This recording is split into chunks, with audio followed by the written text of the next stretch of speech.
Perkenalkan, nama saya Florentina Urbania Koten dengan nomor induk mahasiswa 141181024. Saya mahasiswa dari program studi pendidikan biologi, Fakultas Keguruan dan Ilmu Pendidikan, Universitas Katolik Widya Mandira Kupang. Tujuan saya membuat video ini adalah untuk mengikut sertakan ujian tengah semester mata kuliah mikrobiologi dasar dengan dosen pengasuh Hildegardis Misa, MPD, MSI. Dalam video ini, saya akan membawakan materi tentang metode pemeriksaan mikroba. Ya, kita langsung saja masuk ke materinya. Jadi, di dalam bidang mikrobiologi, bahan atau peralatan yang digunakan harus dalam keadaan steril. Jadi, steril atau sterilisasi ini adalah usaha untuk mematikan atau memusnahkan mikroba atau bakteri yang tidak diinginkan kehadirannya. Ada beberapa metode yang digunakan dalam sterilisasi. Antara lain yang pertama, sterilisasi secara fisik. Sterilisasi secara fisik dibagi lagi menjadi beberapa teknik. Antara lain yang pertama, pemanasan basah yang terdiri dari autoklav, tindalisasi, dan pasteurisasi.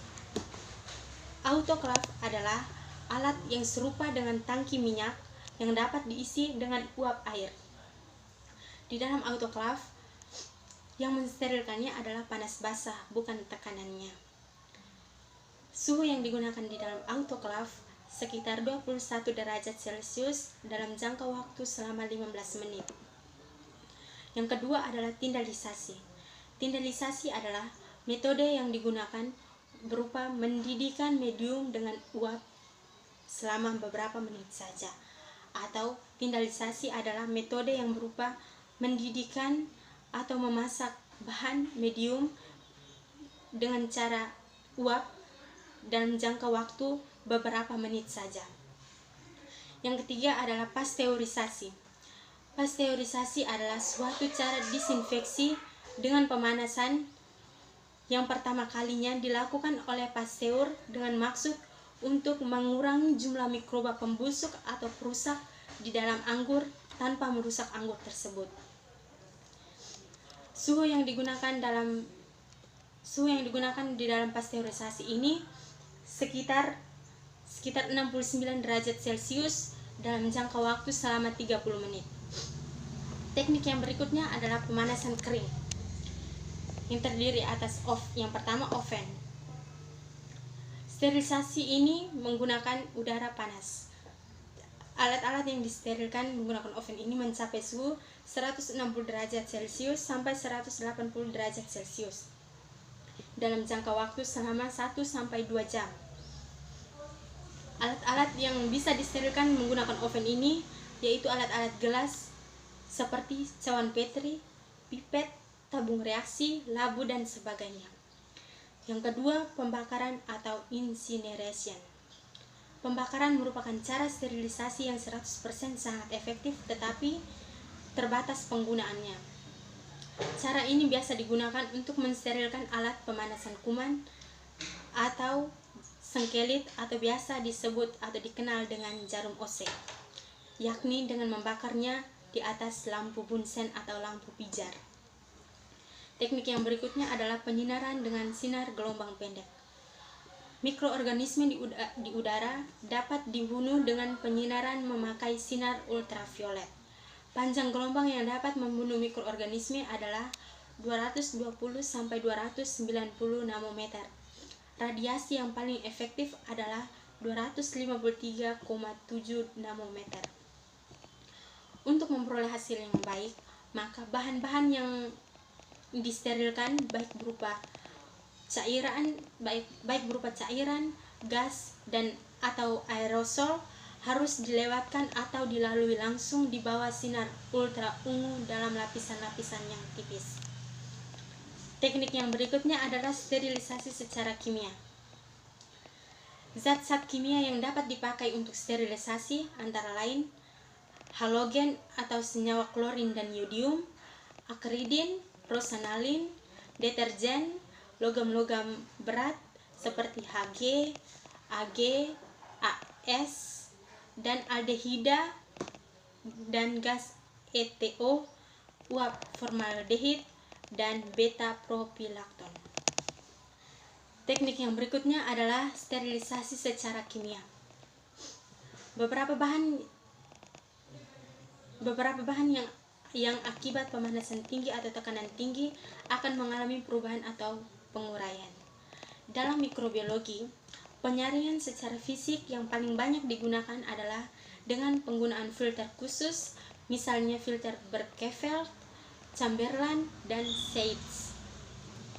Jenis filter ini yang dipakai atau yang akan dipergunakan tergantung pada tujuan penyaringan dan benda yang disaring. Teknik yang berikutnya adalah menyaring cairan.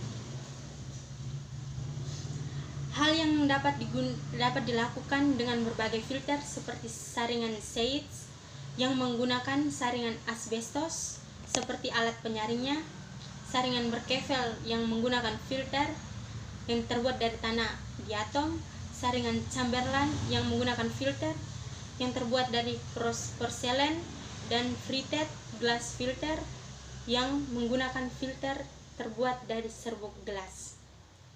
Teknik yang berikutnya adalah menyaring udara. Untuk menjaga suatu alat yang sudah steril agar tidak tercemar oleh mikroba atau menjaga agar suatu biakan kuman tidak tercemar oleh kuman, maka alat-alat tersebut harus ditutup dengan kapas, karena kapas mudah ditembus udara tetapi dapat menahan organisme.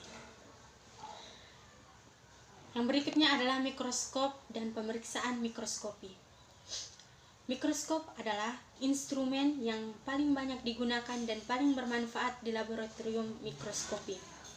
Dengan alat ini diperoleh perbesaran sehingga memungkinkan untuk melihat organisme dan struktur yang tidak tampak oleh mata telanjang. Mikroskop cahaya yang kesemuanya menggunakan sistem lensa optis mencakup mikroskop medan terang, mikroskop medan gelap, fluorensi, dan kontras fase. Yang pertama, mikroskop cahaya. Mikroskop cahaya dibagi menjadi dua, yaitu mikroskop medan terang dan mikroskop medan gelap. Mikroskop medan terang. Dalam mikroskop medan terang, medan mikroskop atau daerah yang diamati diterangi dengan benderang sehingga objek-objek yang sedang ditelaah tampak lebih gelap daripada latar belakangnya. Pada umumnya, mikroskop semacam ini menghasilkan perbesaran berguna maksimum sekitar 1000 diameter. Mikroskop yang umumnya digunakan dalam mikrobiologi biasanya dilengkapi dengan 3 objektif, masing-masing memberikan derajat pembesaran yang berlainan yang terpancang pada turret, yaitu suatu alas yang dapat diputar untuk menggerakkan masing-masing objektif. Yang kedua, mikroskop medan gelap. Mikroskop medan gelap diperoleh dari macam mikroskop yang sama seperti yang digunakan untuk mikroskop medan terang, kecuali bahan atau alat itu dilengkapi dengan kondensor medan gelap dan suatu objektif ber-NA rendah.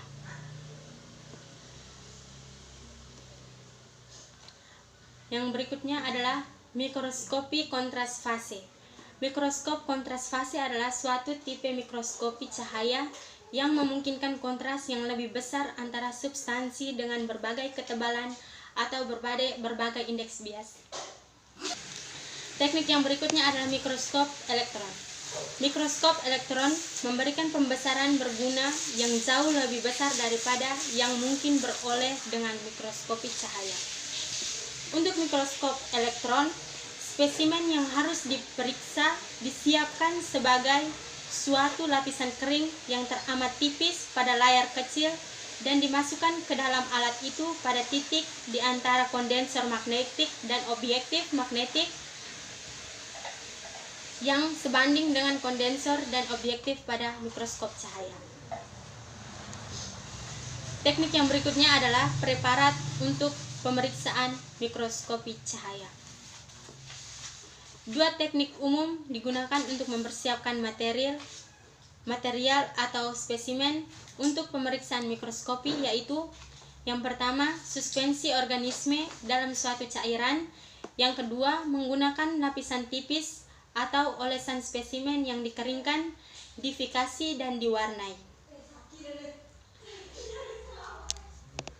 Yang berikutnya adalah pembuatan media.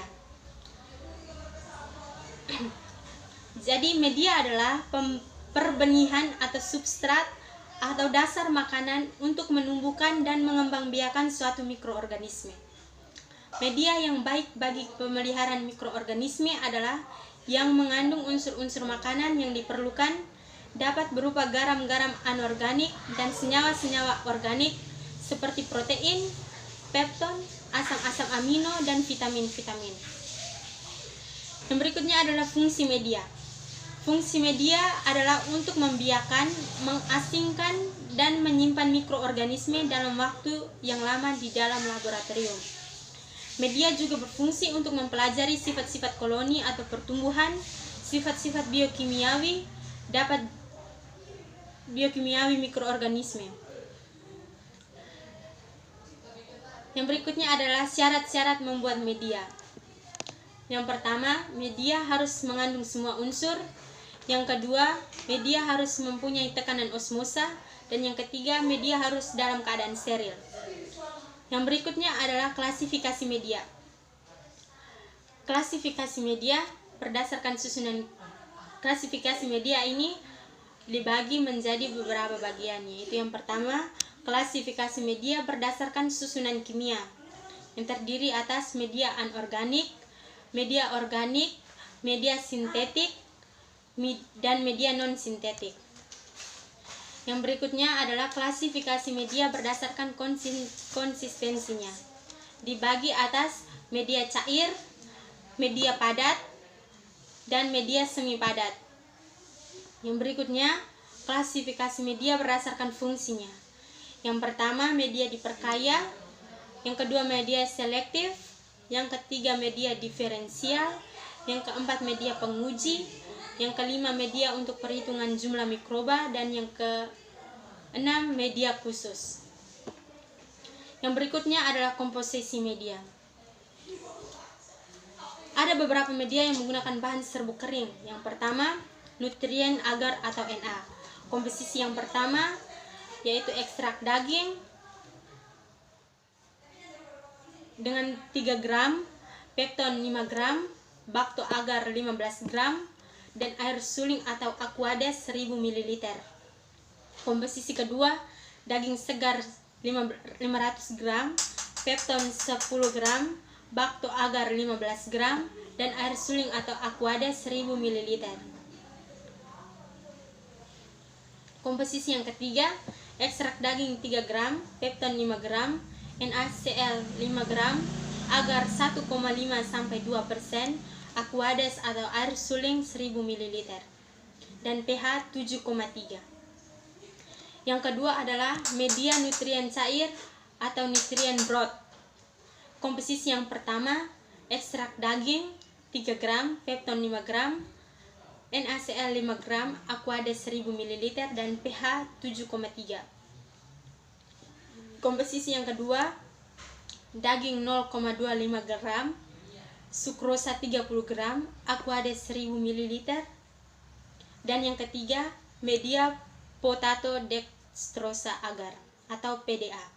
Komposisinya adalah yang pertama, kentang 200 gram, yang kedua dextrosa 15 gram, yang ketiga bakto agar 15 gram, dan yang keempat air suling atau aquades 1000 ml. Yang keempat, laktose broth atau LB. Komposisinya adalah ekstrak beef 3 gram, pepton 5 gram, laktosa 5 gram, air suling atau aquades 1000 ml. Yang kelima, eosin methylene blue atau EMB agar. Komposisinya adalah pepton 10 gram, laktosa 5 gram, sakrosa 5 gram, eosin Y 2 gram, biru metilen 0,065 gram, agar 15 gram, dan air suling 1000 ml. Yang keenam, Salmonella Shigella atau SS agar. Komposisinya adalah yang pertama ekstrak sapi 5 gram, proteasa pekton 5 gram, laktosa 10 gram, garam bile nomor 3 8,5 gram, natrium sitrat 8,5 gram, agar 13,5 gram, hijau brilian 0,33 mg, air suling atau aquades 1000 ml dan pH 7,0. Yang berikutnya, penanaman dan isolasi mikroorganisme. Semua alat, bahan, dan medium yang digunakan untuk inokulasi atau penanaman harus benar-benar steril karena untuk menghindari kontaminasi, yakni masuknya mikroorganisme yang tidak diinginkan. Langkah-langkah pada pekerjaan inokulasi dan isolasi mikroba adalah sebagai berikut. Yang pertama, menyiapkan ruangan. Yang kedua, pemindahan dengan kawat inokulasi. Yang ketiga, pemindahan dengan pipet. Dan yang keempat, teknik biakan murni atau cara menyendirikan piaraan murni. Teknik biakan murni ini untuk spesies dapat dilakukan dengan beberapa cara. Yang pertama, cara pengenceran. Cara ini pertama kali dilakukan oleh Lister pada tahun 1865. Lister berhasil memelihara murni Streptococcus lactis yang diisolasi dari susu yang sudah asam. Caranya adalah dengan mengencerkan suatu suspensi yang berupa campuran bermacam-macam spesies, kemudian diencerkan dalam suatu tabung tersendiri. Cara ini dilakukan beberapa kali agar diperoleh biakan murni tersebut. Yang kedua, cara penuangan. Metode ini pertama kali dilakukan oleh Robert Koch pada tahun 1843 sampai 1905. Caranya adalah dengan mengambil sampel campuran bakteri yang sudah diencerkan, dan sampel itu kemudian disebarkan dalam suatu medium dari kaldu dan gelatin encer. Cara yang ketiga adalah cara penggesekan atau penggosokan.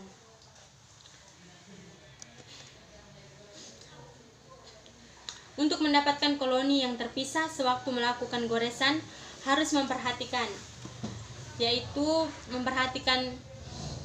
sengkelit atau dengan cara menggunakan hose. Sengkelit atau hose ini harus dalam keadaan dingin untuk menggores permukaan lempengan agar. Yang kedua, sewaktu menggores, sengkelit atau jarum ose dibiarkan meluncur di atas permukaan lempengan.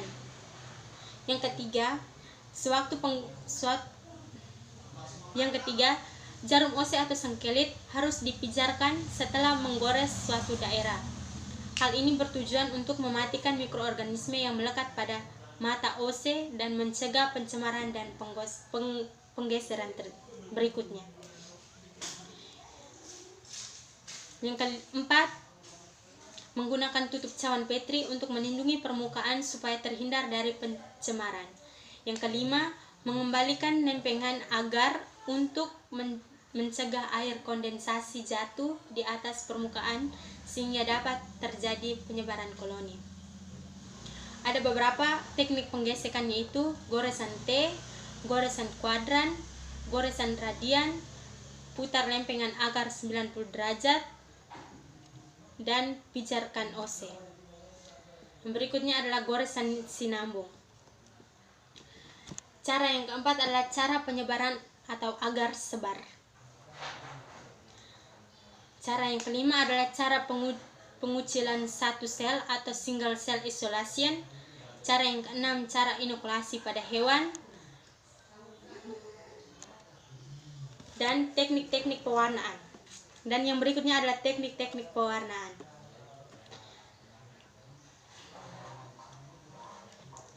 Mikroorganisme sangat sulit dilihat dengan mikroskopi cahaya karena tidak membiaskan cahaya. Zat warna mengabsorpsi dengan membiaskan cahaya sehingga mikroorganisme tersebut terlihat kontras dengan sekelilingnya. Telah dikembangkan prosedur pewarnaan. Yang pertama, mengamati dengan lebih baik tampang morfologi mikroorganisme secara kasar. Yang kedua, mengidentifikasi bagian-bagian struktural sel mikroorganisme. Yang ketiga, membantu mengidentifikasi dan membedakan organisme yang serupa. Pewarnaan sederhana yaitu pemberian warna pada bakteri atau jasad-jasad renik dengan menggunakan larutan tunggal suatu pewarna pada lapisan tipis atau olesan yang sudah didifikasi.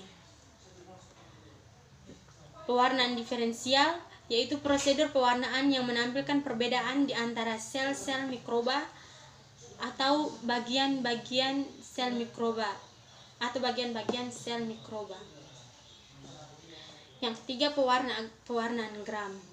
Pewarnaan gram adalah salah satu teknik pewarnaan diferensial yang paling penting dan paling luas digunakan untuk bakteri. Beberapa macam metode pewarnaan, yaitu yang pertama, pewarnaan spora. Pewarnaan spora pada bakteri merupakan struktur yang tahan panas dan tahan bahan kimia.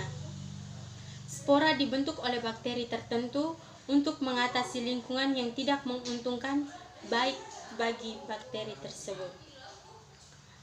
Bakteri pembentuk spora antara lain Bacillus, Chloristridium, Thermoactinomyces, dengan spora Sarcina. Yang kedua adalah pewarnaan kapsula. Lapisan kapsula cukup tebal sehingga dapat dilihat dengan mikroskop cahaya. Namun sulit diwarnai sehingga perlu diberi pewarnaan khusus. Kapsula tidak menyerap warna sehingga terlihat lapisan terang tembus dengan latar belakang yang berwarna.